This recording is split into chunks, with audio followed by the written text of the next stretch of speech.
ఈరోజు phone tapping విచారణకు మాకు సమన్స్ వస్తే ఈరోజు కమాండ్ కంట్రోల్ సెంటర్కి వెళ్ళడం జరిగింది.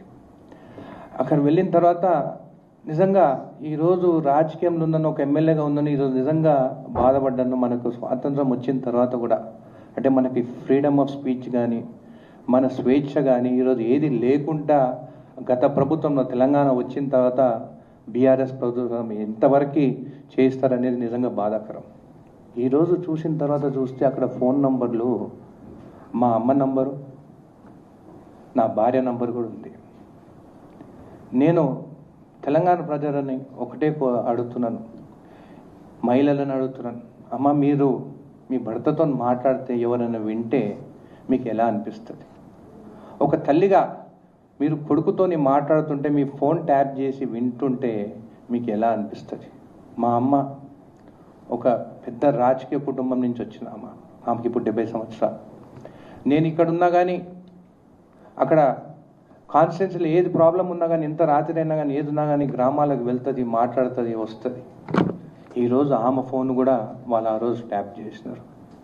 ఈరోజు ఇంటికి వెళ్తే నా భార్య అడుగుతుంది నన్ను, నేను రాజకీయాలకు వద్దననే ఇంట్లో కొడుకుని చూసుకుందాము, మనకు బిజినెస్లు ఉన్నాయి కదా చేసుకుందాం, ఎందుకు రాజకీయాలకు పోయినాము? ఈరోజు నీ వల్ల నా ఫోన్ కూడా ట్యాప్ చేసిందంటే నేను నా భార్యకి ఏమి చెప్పుకోలేకపోతున్నాను. ఇంటికి పోతే ఊరికి పోతే మా అమ్మ దగ్గర పోతే ఏంది నేను ఆ రోజే చెప్పినాను. మా చిన్నాయన నల్లపరెడ్డి శ్రీనివాసరెడ్డి రాజకీయంలో ఉండే, మా పెద్దనాయన రాజకీయంలో ఉండే, మా నాయన రాజకీయంలో ఉండే, వద్దు ఆ రోజు ఉన్నట్టు రాజకీయాలు ఇప్పుడు లేవు, బాలేవు, వద్దంటే విన్నావా?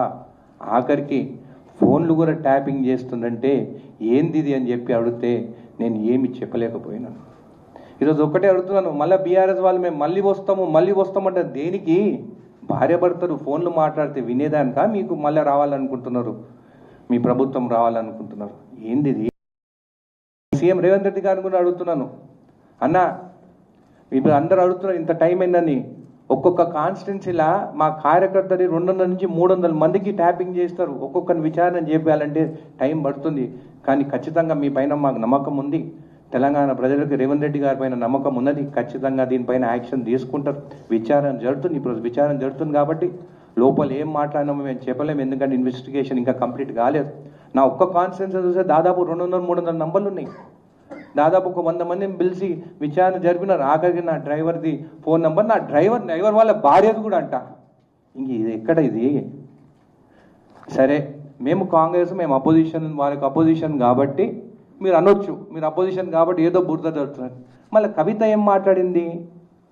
కేసీఆర్ గారు కూతురు ఏం మాట్లాడింది? కేటీఆర్ గారు చెల్లెనేం మాట్లాడింది? ఆమెనే చెప్పింది కదా. ఆమె భర్త ఫోన్ కూడా రికార్డ్ చేసిందని వాళ్ళ ఇంటి మనిషే చెప్పింది కదా. ఇంటి మనిషికే తెలుసు కదా ఇంట్లో ఏం జరుగుతుందని చెప్పేసి. సో నేను ఒకటే అంటున్నాను తెలంగాణ ప్రజలకు అందరికీ, మహిళలకు అందరికీ, అమ్మ ఈ బీఆర్ఎస్ వాళ్ళు మహిళలకి స్వేచ్ఛ లేకుండా మహిళల ఫోన్లు కూడా ట్యాపింగ్ చేస్తుందంటే ఎంత దుర్మార్గులు వీళ్ళని చెప్పి కూడా మీకు తెలియదు. ఖచ్చితంగా రేవంత్ రెడ్డి గారి ప్రభుత్వము, కాంగ్రెస్ ప్రభుత్వము ఖచ్చితంగా దీనిపైన న్యాయంగా వాళ్ళపైన చర్యలు తీసుకుంటారని నమ్మకంతో మాట్లాడుతున్నాను. ధన్యవాదాలు.